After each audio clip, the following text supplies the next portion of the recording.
Kuha ito ng CCTV sa lobby ng QCPD PCP5 sa Commonwealth, Quezon City. Alas 9 ng gabi noong March 17. Makikita ang isang lalaking nakaputing t-shirt na tumakbo at tila humingi ng tulong sa mga nagkukwentuhang pulis sa lobby. Maya-maya dumating ang isang lalaking naka-stripe na t-shirt na sumugod at ibinalibag ang lalaking nakaputi. Suntok at sipa ang inabot ng lalaking nakaputing t-shirt.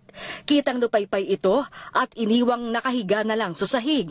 Ayon sa biktimang si alias David, bago ang insidente sa police station, binabagtas niya ang kahabaan ng Pearl Drive U-turn slot sa Commonwealth, Quezon City nang biglang huminto ang isang kotse na nasa harapan niya. Tuloy-tuloy yung pag-atras niya. Umatras din ako ng bahagya para hindi niya ako abutin. Kaya lang, paglingon ko, meron ng bench dun sa likod. So, nag-stop na lang ako. Tapos binusinahan ko siya. Pero tuloy-tuloy pa din yung pag-atras niya hanggang sa nag-abot na yung sasakyan namin. Uminit raw ang usapan nila nang bumaba siya para pikturan ang bangga. Sabi niya, bakit mo ako binangga? Sabi ko, sir, hindi kita binangga. Umatras ka ako kayo ng umatras, kaya inabot niya na ako. Sabi niya, ano, ganun kalayo yung aatrasin ko? Sabi niya, ano ko tanga? Sabi ko, hindi sir, kaya lang umatras naman po talaga kayo. Hindi pa niya alam noon na pulis ang nakabanggaan niya, na nakilalang si Police Chief Inspector Melvin Madrona na naka-assign sa Police Station 5 ng QCPD sa Fairview. Sinabihan niya ako na hindi mo gusto yung makilala ko. Sabi ko naman, wag niyo akong daanin sa palakasan. Doon na siya nag-init, hinawakan niya yung damit ko sa gitna, dalawang kamay. Pagpiglas ko, nabutas na yung damit ko, tapos tumakbo na ako. Sa police station siya naabutan ng pulis. Ulit-ulit niya na akong pinag-isasaktan. Sabi niya sa akin, pasok niya yan dun sa loob. Itinayo si David at dinala sa may selda at pinaupo sa labas ng kulungan. Binalikan pa siya ni Madrona.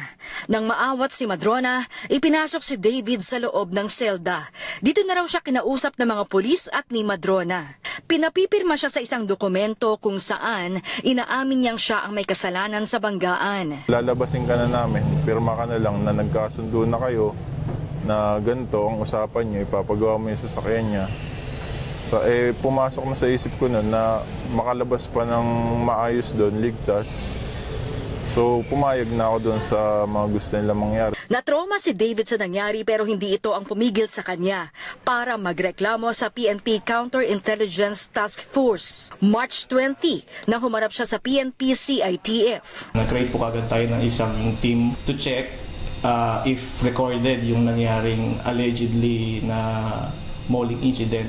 Nakuha ng PNP CITF ang CCTV footage ng PCP5 at dito nila nakita ang nangyari kay David.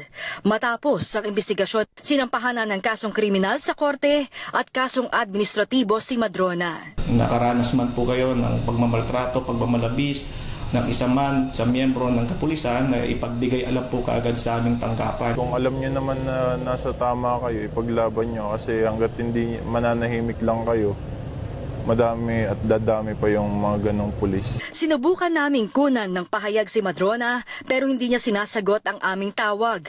Patuloy pa ang investigasyon ng CITF sa iba pang pulis ng QCPD Station 5 na maaring nagpabaya, hindi nag-blotter ng insidente at nagkulong sa biktima. Maan Macapagal, ABS-CBN News.